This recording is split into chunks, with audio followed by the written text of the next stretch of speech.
I was making $2,500 a month, and she was starting as a resale agent, making nothing, essentially trying to build her business. So, like I said, we had to start over. Fast forward a few years, we kind of found a niche in our area. Back then, it was, the REO market was on fire. So people were coming in to Sacramento area, buying houses for 70, 80, 90,000 dollars, and they were putting a little bit of money into them and basically making rental property. So, speed this up a little bit. We found, my wife and I went out and we found, ended up being about 35 houses for probably about 15 different owners. We found them, fixed them up, placed tenants, and then plugged them into the rental portfolio that we managed for them. So they were the owners. They were the ones writing the checks. It was all their money, we were just basically managing them for them and plugging them into our business. Right. So then my wife had a client who was flipping houses. He was doing it all the work himself. He was had one money partner, so they were partners. And I was looking at it from the outside in. I actually go with her a few times to see some of his projects. When she would go to list them, she would help with the design.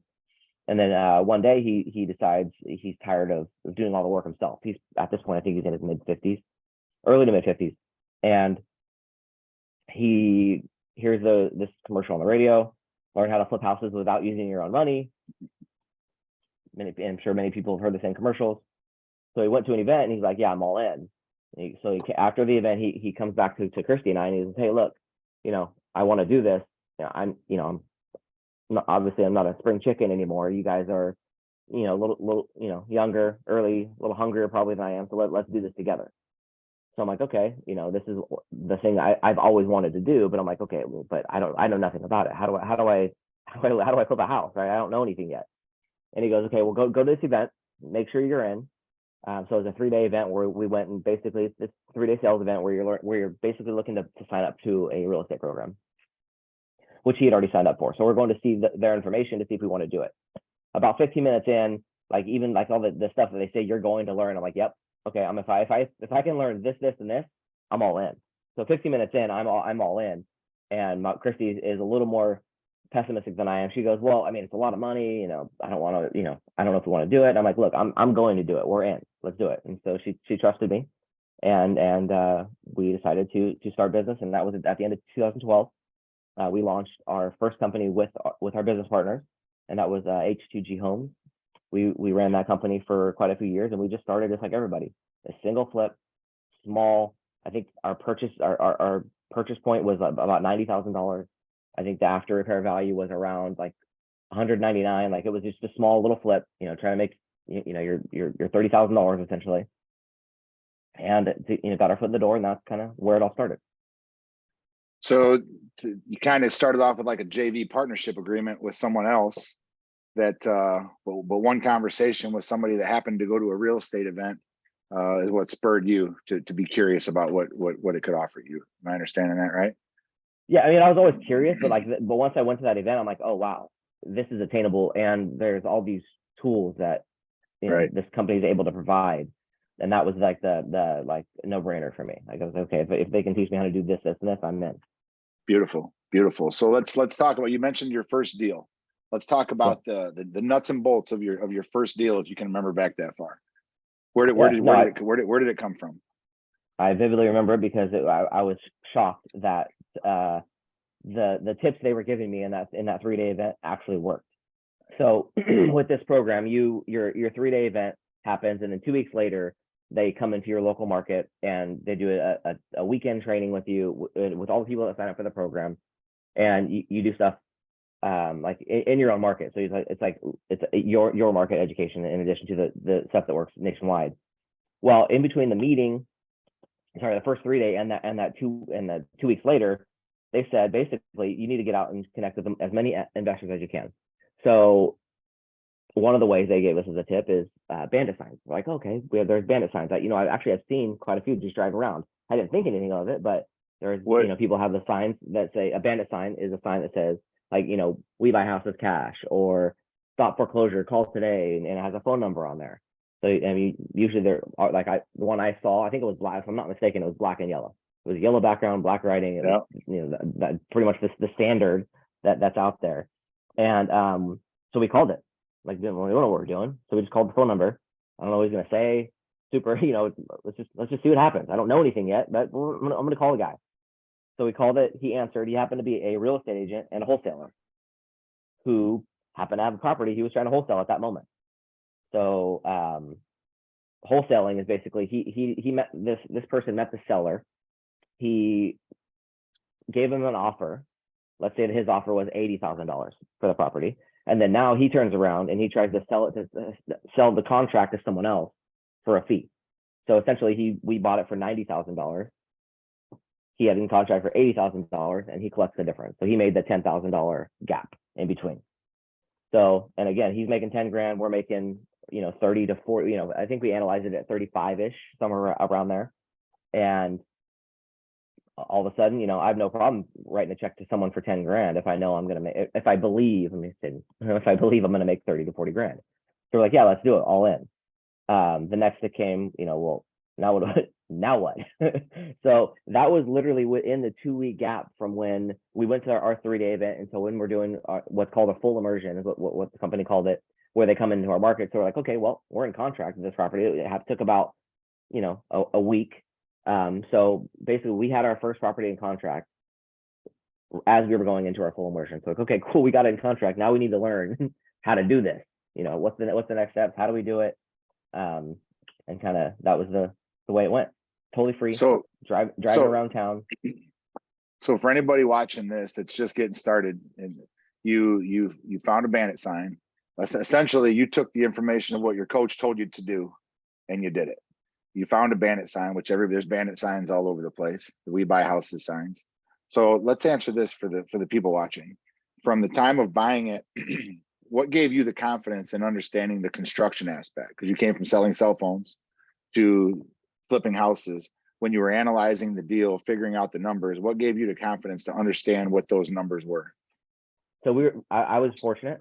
So the business partner that I went with was a contractor. So he knew the contracting side of the business. So I didn't have to be, as knowledgeable in it, but I still wanted to understand it. So we have what's called the deal analyzer, which you said, it kind of, we plug in our numbers and it tells us exactly what the outcome is going to be. Obviously, if we do that, right? If there's no oops, which obviously can happen.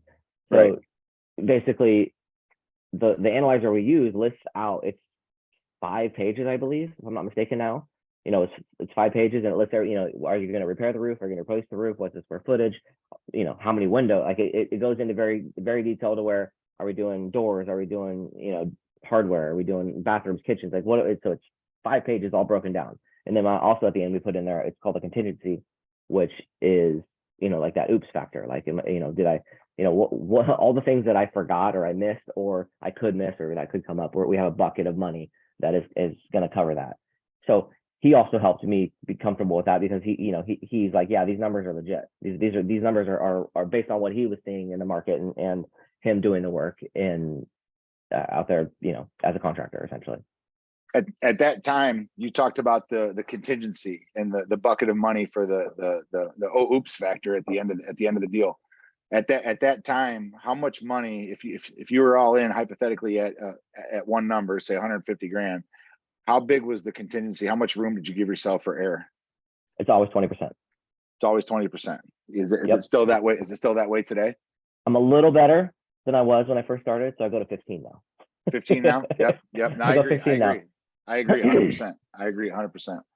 That's awesome. So from then in 2012, started renovating. What was your main focus? Was your main focus flips? I know a lot of people, when they get started in real estate, everybody wants to jump into, as you mentioned, the wholesaling. You skipped right over all that and went right into flips, correct? Correct. Yeah. And I saw, because I dealt with the wholesaler, how simple it was, but I didn't want to make the small checks. Right. That's plain and simple. That's all it was. I wanted the big check.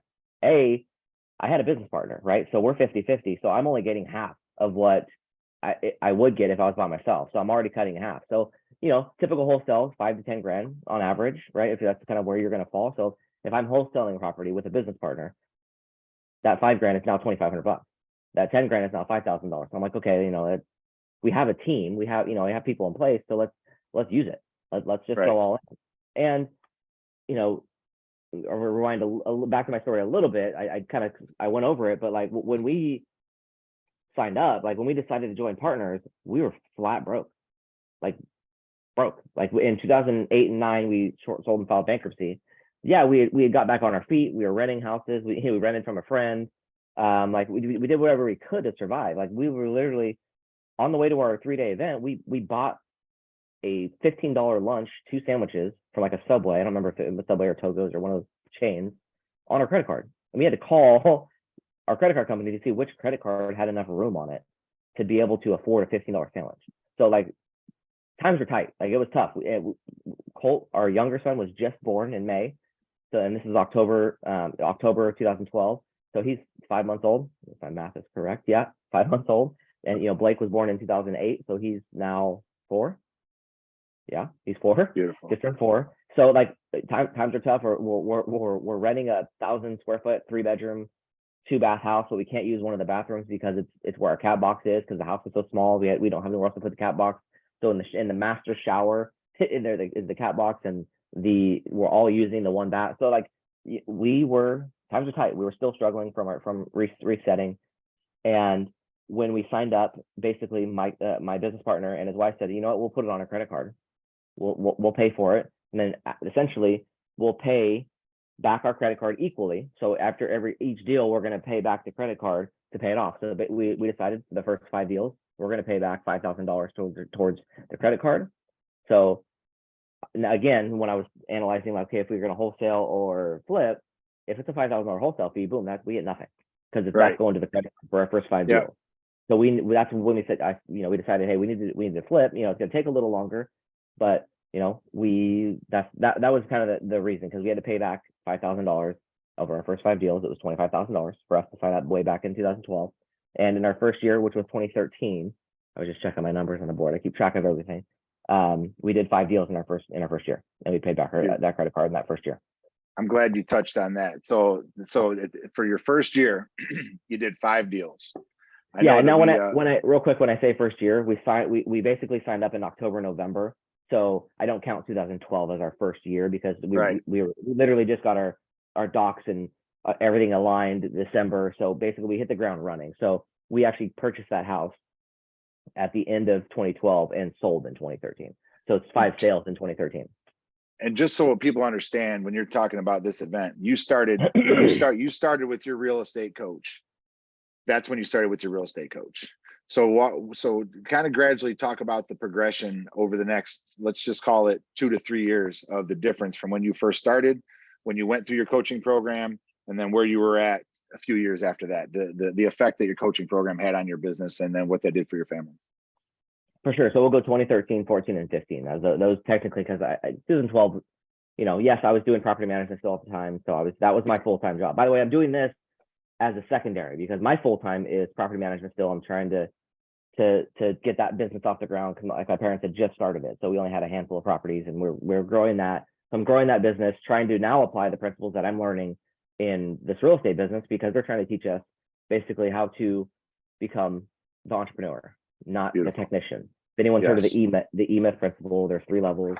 There's at the bottom level is the technician, the manager, and at the top is the entrepreneur, and that's where you're trying to get to, right? So that they're teaching us these principles, which again, I had never learned and would have never learned. I would have never been open to it without going through this real estate program. So I realized that everything I do, I'm a technician. I'm doing it every single day. So I'm a technician in my property management company. Obviously, I'm a technician in my business. I'm just starting. That's where you have to start. You don't show up and you're, hey, I'm an entrepreneur. Woo-hoo, look at me. Like, it's not how it works. You have to put in the work to get there. Beautiful. So in 2013, we flipped 5 houses. Again, this is just basic flips. We're not doing anything crazy. 2014, we ended up selling 9 houses. So we're kind of ramping up, getting better, doing things on a bigger level. That was our first year where we did our first addition. So just flips in 2013. 2014, we started looking at like addition projects. So where we took a 3-bedroom, 1-bath house we added on to the back of it to create a master bedroom, master retreat. So the walk-in closet, that kind of, so I had that kind of feature from a small little 3-1. That was our first edition. And then kind of throughout the year, we started 2014, just doing additions. In 2015, we started doing large additions, to where we were taking a 1,000 square foot house to 2,000 square feet, 2,200 square feet, where we're taking it up and out. So it's making it a lot bigger of a house. And then that was also the year we joint ventured with someone else. It's called a JV, or a joint venture, where we're partnering on the deal. So now me and my business partner have our own company, and we're partnering with another company that's going to do a project. And that was actually our first infill project. It was a ground up build from dirt all the way to finish. And that was in 2015, and that was with a joint venture, because someone else had that expertise. We didn't have that expertise. Yes, Michael's a contractor. I actually found my expertise in finding deals and finding money. Those were my two things, my two aspects that I was the best at. So our roles carved out kind of naturally.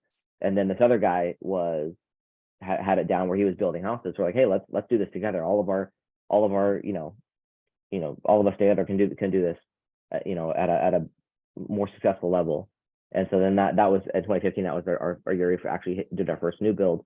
And in 2015, we hit 17 deals sold. Nice. So we went from 5 in 2013 to 9 in 2014 and 17 in 2015. Beautiful.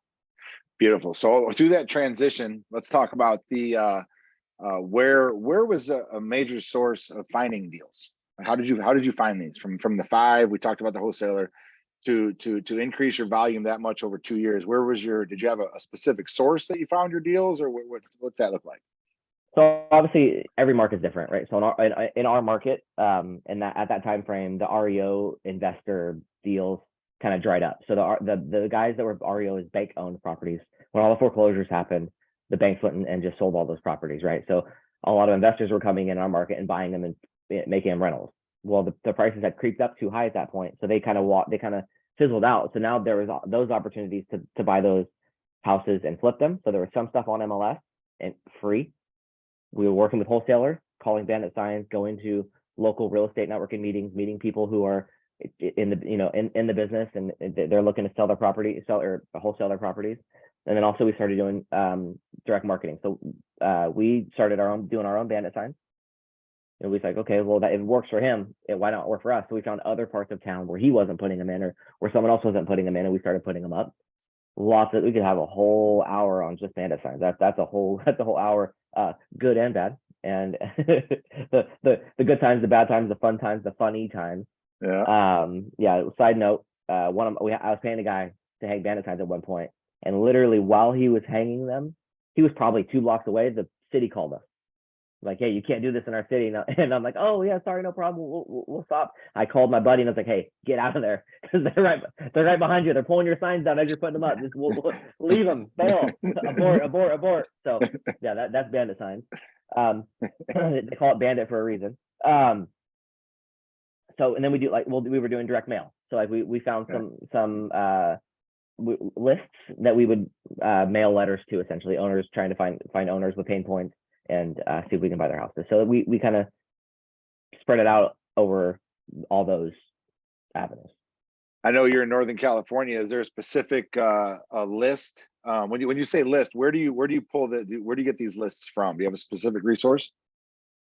So when there's some out there that you can pay for, but within the program that we signed up for, there's other packages that we were able to purchase, and there was a list source that from the program, the real estate program that we had signed up for, to the education program. So that was one source. Then there's other sources out there. Your title company can pull lists for you if you give them information.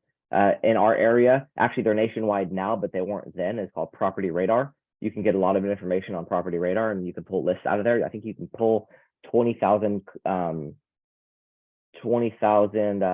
gotta plug my computer in. My battery's gonna die. 20,000 items a month, I guess you'd say. Bear with me for a second.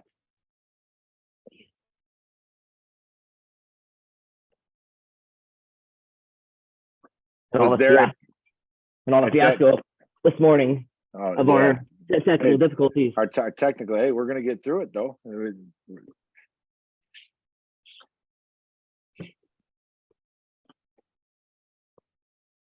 Crisis averted.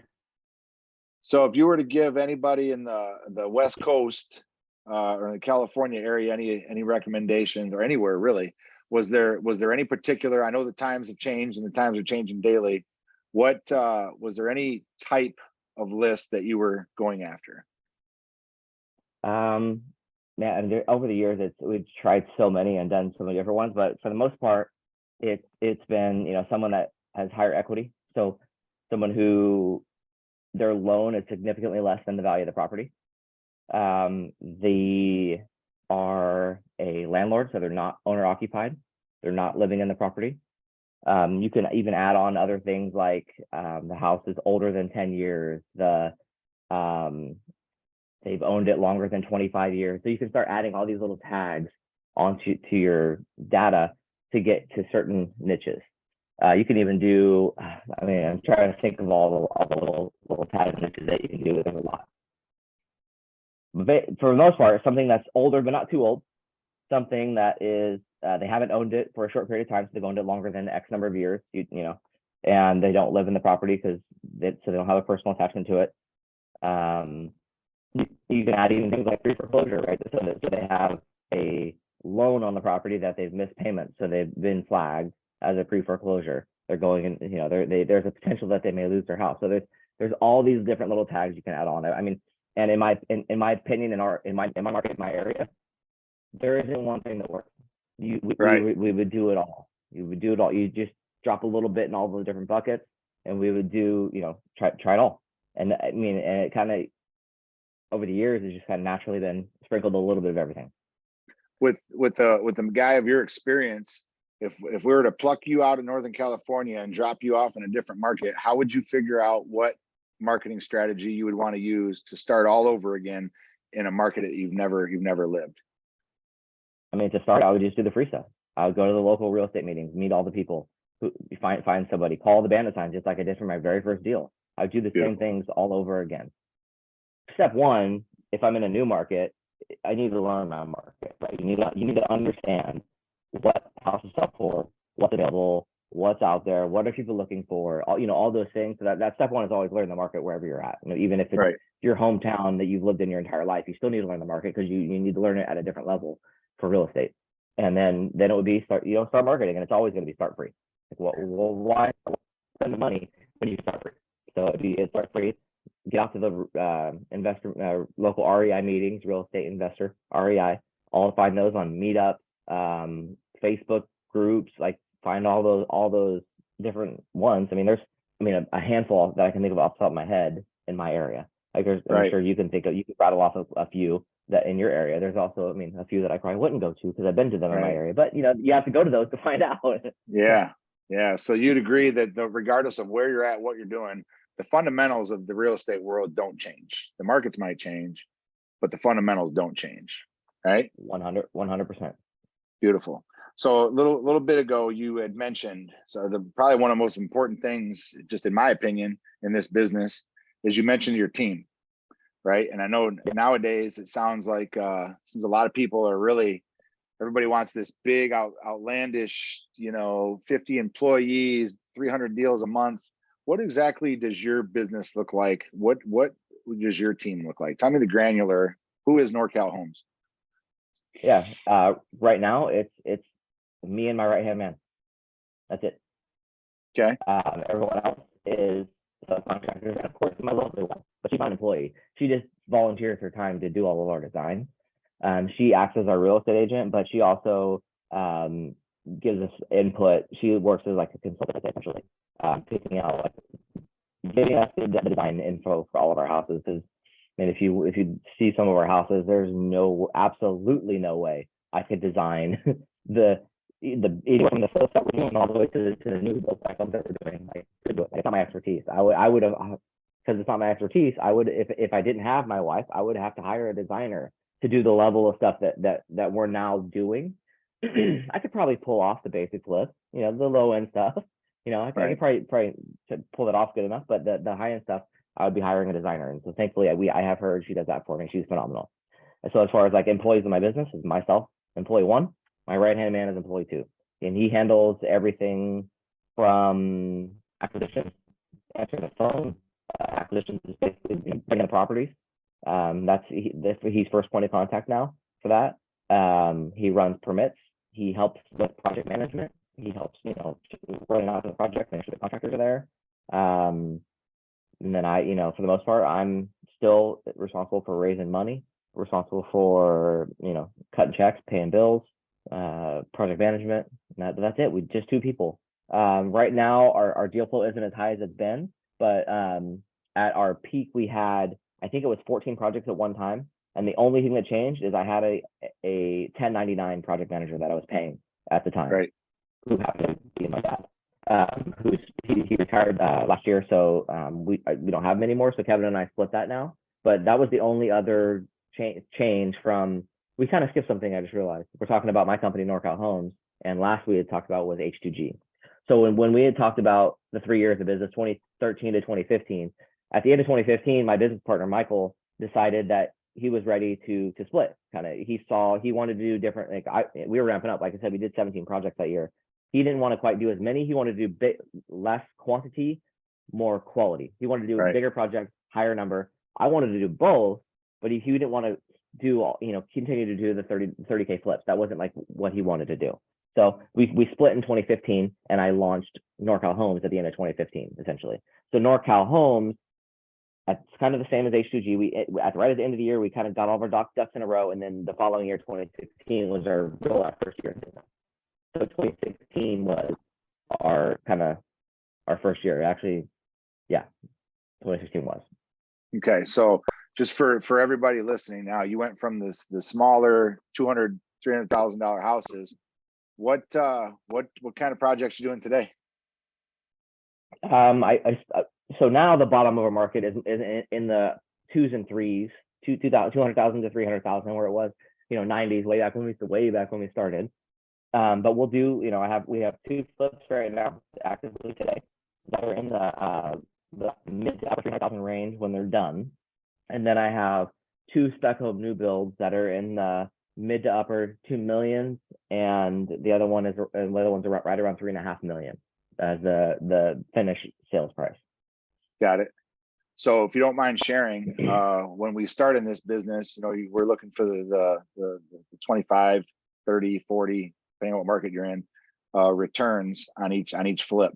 For example, just pick one of your jobs. In a house in the $1 million, 2 million range, what do you shoot to net on the back end of that? What do you shoot to profit when everything's paid off on the back end of one of those deals? 10%. 10%. So you're still shooting for 10%, whatever the number is. If it's $1 million, you're looking to clear 100K. If it's $2 million, you're looking to clear 200K.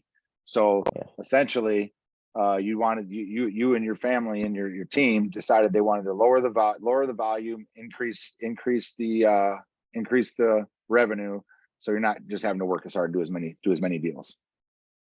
Correct. So, and again, I say 10%, and sometimes I find these bigger ones where if it's 3.5 million, sometimes we're putting 15% in there, just to give us a little bit bigger cushion, just to make sure that the numbers are right. And essentially, it's got to be what your gut tells you. Yeah. And so we're looking at no less than 30K on a flip to 10 to maybe 15%. It's kind of that window that we're looking for. Right. I think the most important thing that people need to understand when they listen to this is you have essentially created your lifestyle by design, right? If am I understanding correctly, that if you wanted to go out and do 30 deals this year, it could be done. If you wanted to do a slew of wholesale deals, that could be done. But what you've done is you've created a family-owned business and created the kind of income that you choose, that you want for you and your family, that makes you happy. Is that right? Yeah, absolutely. Beautiful. That's awesome, man. That's awesome. I appreciate you sharing that. A lot of people get caught up sizing themselves up to other people, other investors, other things, and if they're not doing the crazy number of deals every month, they kind of feel down about themselves. And I'm with you. I agree 100% that it's more about the the lifestyle by design than it is about the ego of how many deals you do per day or per month or per year. I congratulate you on that. So if we're talking to a group of investors right now, or people just get going, let's think back in the beginning, the mediocre somewhere, or the medium sometime in there. What were some struggles when you were just getting going, just getting traction? Like if you could go back and give a word of advice to however many people watch this video, what would you tell people that are just getting started? What were some struggles you can help them avoid? The very first one is don't stop, don't quit. Beautiful. You're gonna, doesn't matter. You're gonna have speed bumps. You're gonna have bumps in the road. You're gonna have roadblocks that, Yep. figure out, yeah, you have to figure out along the way, like Yep. I always think of honestly, like a dam breaking, right? Like water hitting a dam or a levee. It's gonna find a way through, even though you hit that levee. It's, when the flood's coming, it's coming. You Yeah. are that flood that you're gonna break through that levee somehow. You just gotta find the crack, find the way. Don't get caught up in spending big dollars on marketing. Start small. Go out, like I said, call bandit signs. That's literally how we got our first deal. Go to the local REI meetings. People are always looking to wholesale. I in the beginning I always thought, like, why would anyone wholesale? Because that's what was my mindset. I was like, why would anyone give up the big dollars to make a little bit of money? Well, there's some people that they just do it on the side. Like this guy was a real estate agent, and it was just his side business where he was like, man, I can get this for cheap. I probably make 5, 10, 15 grand on, sometimes 20 grand on a wholesale, depending on how good of a deal, how good of a negotiator you are. But you could make a decent check with no money out of pocket. I mean, he basically Right. just went in. He said, hey, Mr. Seller, here's my purchase. Here's the price, and he took this paper and it sold to me. That's it. That's all it was. So, like, to get started, that's where I'd be. Struggles. I mean, for our struggles, it was. I mean, we did okay, but finding deals is always a struggle. That's why there's always people out there that are going to wholesale. There's always people out there that don't have the time to spend flipping a house. So if that's the route you want to go, look for that. If you don't want to spend the time to flip it, you just want the quick wholesale check, there's going to be plenty of those people out there that are looking to flip. They're just always out there. It's always in every market. Money was a struggle. So raising money is a struggle. That's kind of why I got good at it. All of our deals from day one have been raised with private money. So there's two terms when we talk about money in our business. One is hard money and one's private money. They're essentially the same. One's just harder.